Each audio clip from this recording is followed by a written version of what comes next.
Hello class, Professor G here, Jordan with Geneva Financial. Today we're going to be learning about a very important concept, how interest is calculated.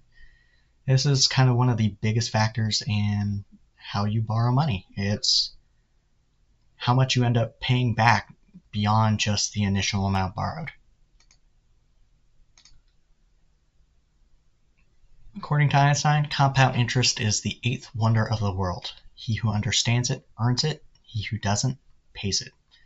Albert Einstein was a patent clerk in his early career, and he was helping people determine how much they get paid on patents, and those who earned substantial money through compounding interests. Interest is pretty much broken down into three main ideas. You've got your principal, the initial amount borrowed, the rate, which is the percentage someone is asking for back in order to be lent that money, and then the time in years. So the longer you are borrowing that money, the more you are paying in interest. There's two different types of interest, basically. There's simple interest or compound interest. Simple interest is a lot more straightforward. It's addition and multiplication. So A is going to be our accrued amount. That is the principal plus the interest you pay out over time. So we'll see the total amount you're paying back. Principal is the initial amount you borrow. R is the interest rate. It's usually what you're paying per year. In credit cards, it might be in the 20s as a percentage.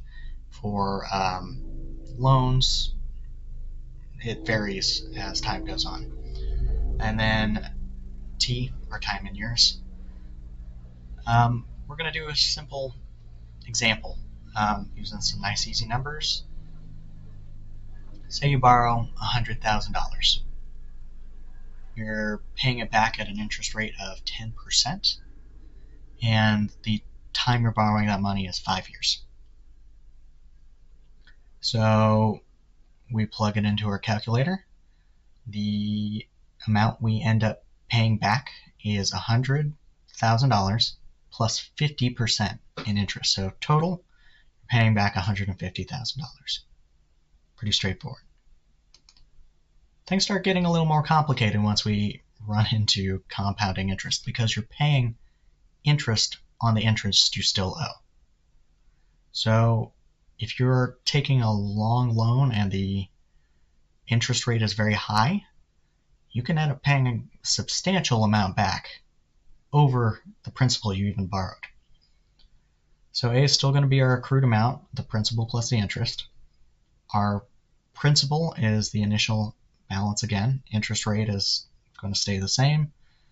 Now, N is a new concept. It's the number of times that interest is applied per period. So say interest is compounded monthly, and our period is a year.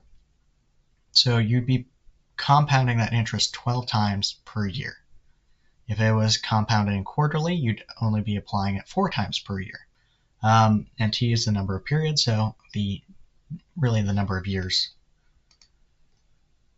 So going back to the same example with the same numbers, your initial principal is $100,000. The interest rate is still 10%. N is the number of times interest is applied per period, so we're going to do 12.